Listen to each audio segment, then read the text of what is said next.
So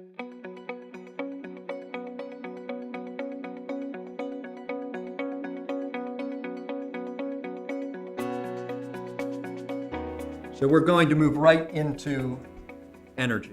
And apologies to Al Gore. An inconvenient truth to chemists, because chemists, as I said, pay no attention to energy for the most part. Later on, I'm going to ask you a few questions about how closely you've paid attention to it.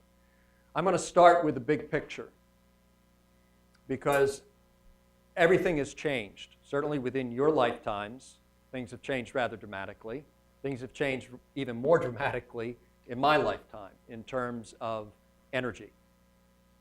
Again, we're addicted to fossil fuels, and we don't have good exit strategy out of fossil fuels. This is an enormous problem which you are going to be facing more so in your lifetime. And oh, by the way, fracking in North America is going to give us at least 100 years of natural gas, which is a completely different way to make molecules from natural gas, right, C2 through about C8, than we currently do with petrochemical industry. We're going to talk about oxidation states and how important they are. And again, I don't think most chemists pay attention to the oxidation state of carbon. And then we're going to talk a little bit about strategies. So again, energy requirements recognized. This to me is the forgotten principle. If any in the 12, this is it. And I would say it's really a recipe for mediocrity, because all it says is synthetic methods should be conducted at ambient temperature and pressure. There is so much richness to energy in chemistry that is not in sight in this principle. And so I hope I bring that richness out to you today. Energy is critical to our industry, to the enterprise. Better than 25% or so of energy is, or 25% certainly of cost is energy in the enterprise. How it's used and some effective strategies. So this is the chemical enterprise context, all right? And energy has not been a dominant economic factor. The fact of the matter is that we're really not paying the true cost of energy as a society. And it's been cheap, dirt cheap, for petroleum, for fossil fuels in general, even for nuclear. Even though distillation is the most used separation technique and the most energy intensive, we really don't bear the cost for it. Important point. 2 oil shocks, again, before you were born, major impacts on how things are done. And again, do not underestimate the impact that fracking will have on the energy equation. It's going to change it completely. This is pre-fracking. Okay, it's only a few years old, but it's still pre-fracking. And what it's showing you is this is quadrillion BTUs of energy. So that's a lot of energy. The point to take away from this and other slides is, guess where most of the world's energy is being used? Oil, natural gas, and coal. This one is increasing, this one is decreasing. They're just switching. That's what fracking is doing for us, all right? Hydro and solar. Everyone say we want to go renewable. Folks, they aren't going to cut it for a long time. Don't have the efficiencies, don't have the energy intensity that we need. Every year, the world uses about 1 cubic mile of oil. Okay, and to replace that, this is what we would need to do that. Okay, so 4 Three Gorges dams. I don't think China is ready for that. 104 new coal-fired plants. China is busy building practically a new plant. It's like every month. It's crazy how many coal-fired plants they're building. Wind turbines, nuclear power plants, uneasy existence with those, but I guarantee you that nuclear is going to be in the equation for quite some time to come, whether you like it or not. This is a spaghetti diagram in multiple incarnations, but again, what it is trying to show you is petroleum is a huge component of the overall energy use, and again, transportation. So why do I bring that up? Because chemists impact transportation in so many ways. And you don't think about it, but there's so many opportunities from how things get combusted all the way through the materials of designing in cars and other transportation vehicles. The point again I wish to make here is huge amounts in fossil fuels, embedded in fossil fuels. The thing that this does not show that others will at the end is the amount of waste. So in electricity conversion, there's only about 40-some% that is converted into useful energy. And the amount that actually reaches these bulbs here is somewhere on the order of 2% or less. And if you look at the life cycle energy, it's probably a factor of 100 less. So again, mammoth amount of inefficiency in delivering energy. World energy consumption is growing. Non-OECD, that is developing world, it's going to skyrocket. Proven oil reserves, again, and this picture is changing dramatically again because of the existence of light, tight oil, other unconventional oil, natural gas, fields yet to be found. All right, this is where we've been, which is petroleum reserves in all the countries we know and love, and it's going to go down.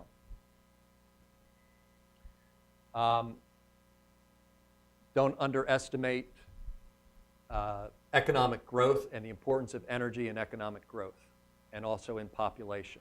Hugely important. What this is basically saying is that we've got to do something about fossil fuels because we've got this little problem with CO2 and a host of other heavy metals and other issues. What are we going to do to get out of it? There aren't a lot of options. We've got carbon dioxide emissions, and again, CO2, when it goes into water, forms carbonic acids, and we're acidifying our oceans. So, and our lakes and everything else like that. We're damaging the built environment. We're eroding the outsides of our buildings, so on and so forth. Huge issue. Can we do it with biomass? So that's the world biomass, 60 gigatons. Cultivated crops, 6 gigatons. That's projected energy need. We might be able to do it, but that's currently an extremely inefficient way to get to the energy that we need. So I'm going to switch gears and get us back to the way chemists may think about some, with a short digression. So I'm probably scaring everybody by showing this physical chemistry, right? And you all recognize this, right? I see some smiles. Gibbs, Helmholtz, free energy, right? In your education, which part of this equation do you pay the most attention to?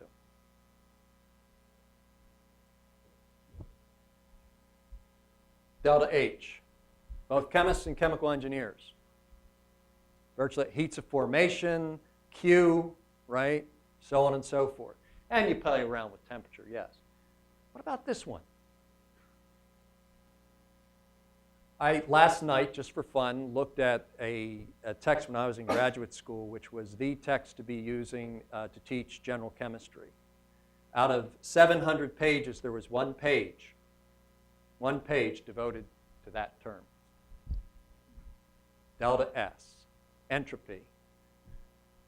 The world, humans, use delta H. Who uses delta S? Nature. Nature uses entropy. So what I would encourage you to do in the future is think about entropy and how you might exploit entropic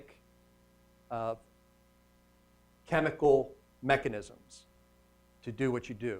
So how does energy use it? Membrane formations, weak forces, all those things, alignment of molecules. This is what happens, this is what nature does, ends up with very strong bonds. They're all entropically oriented, okay? You don't see a tree doing distillation, right? Doesn't happen. Oxidation states of carbon. Not going to belabor this, but we like methane. It's at C4, right? -4. This is oxidized carbon, carbon dioxide. The point in all this is just to show that to go from oxidation states requires what? Energy, chemical energy, right? Whether it's energy from a plug, or it's chemical energy stored in some way, or it's energy of formation versus oxidation state. Again, we use energy, chemical energy, all the time to make and break bonds. We don't think about it, but we do. And again, this is really matching raw materials with desired product oxidation states. So again, methane is very useful as a fuel. These particular molecules are very useful for other things that we make, like plastics and higher molecular weight polyols and specialty chemicals and so on and so forth. Oxidation states of carbon matter. Where do we get most of these things? Oh, coal, but look, carbohydrates. And Rich is going to be talking about renewables and how the difference in a reduced carbon molecule versus an oxygenated one or a tremendously functionalized one that we find in nature, all of our chemistry is based on petrochemicals. Not all. Sorry to you. Apologies to carbohydrate chemists and to biochemists. But for the most part, the industry is based in petrochemicals. So we don't need to get into there. So solar, long-term energy, factor 5, most accessible, are the highest oxidation state. So that creates an issue for us for creating molecules that we're interested in, because we have to get them to a lower oxidation state. Carbohydrates can be appropriate, but basically we're just not structured to use that to an extent. Nor are we structured to use proteins, and there's a tremendous amount of chemical diversity in proteins. So here are some things now that you'll all recognize. Yeah, sure, we do heating, we do cooling, we do separations, we do electrochemistry, we do filtrations and pumping. Now I'm finally speaking some language you can really bridge to, right? So what I'm going to go through in the time remaining is just some strategies that you can favor. Near ambient temperature and pressure, that's in the principle, right? So extremely low temperatures are not good. Extremely high temperatures are not good. Running things at reflex are not good, and we'll have an exercise about that. And things that are done under pressure are generally not good. Okay, so supercritical CO2 allows us to do some critical reactions, but if we could get out of that, it would be great. Reaction kinetics. I made an allusion to this earlier on. We don't spend enough time thinking about the kinetics of reactions. Again, chemical engineers do that more than chemists. But again, kinetics are extremely important. Consider scale-up issues for heat removal and heat removal both for heating and cooling. Timing of and order of reagent addition. So you can avoid exotherms just by adding things in a different way. And again, most people don't consider that. Quantity and number. Many times, people don't run reactions in a solvent because they're afraid it's going to react, or because, again, they have a literature protocol which says, we used this solvent. And you don't try anything else. So remember I said 6 or 7 stage reaction or steps in a reaction. Many times you can go across 3 or 4 of those steps with a single type of solvent. But again, people don't try it. And so they end up with, rather than having in a 7-stage process maybe 3 solvents or 4 solvents, they'll end up with 10 or 12. There's no reason for it. Number of distillations, again, we like to do things under vacuum because the distillation can be done at a lower temperature, or it can be done more quickly. If we can avoid the solvent or avoid long reflux periods, we should do it. This is the thing I was saying about reflux. Running reaction 5 degrees below. Why do you have to reflux? Do you really have to run it at the temperature of the solvent to get the reaction to go? Have you checked the kinetics to see what it's like 5 degrees below? Believe it or not, what happens when you're running it at reflux? You've got that heat of vaporization. That is the most amount of energy that's required to go from a liquid to a gas. But heating it up is a lot less energy. Distilling substances with large heats of vaporization. So the more polar and the larger the molecule, the worse it is. Separations are huge demand on energy in general, so there's lots of options that you need to focus on to try and get away from doing separations. I'm not sure how many of you know what evaporation is, but micro and nano and ultrafiltration.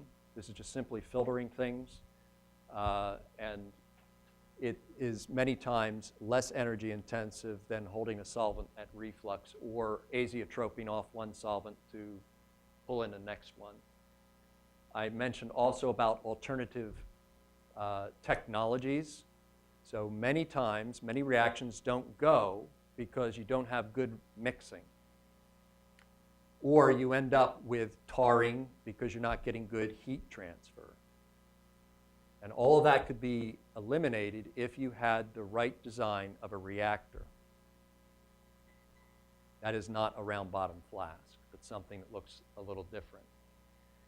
This is something that I could do a poll. How many of you have been taught design of experiment, statistical design of experiment? Oh, we got one, maybe two. I don't understand why this is not taught routinely.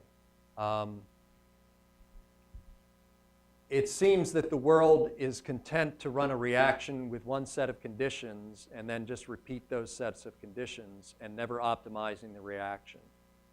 And in many cases, you can run between 8 and, say, 16 experiments and completely optimize across multiple variables and come up with the best reaction conditions. So I heartily encourage you to learn something about statistical design of experiment, because it has a tendency to remove bias from your experimentation and a lot of mistaken conclusions about what works and what doesn't.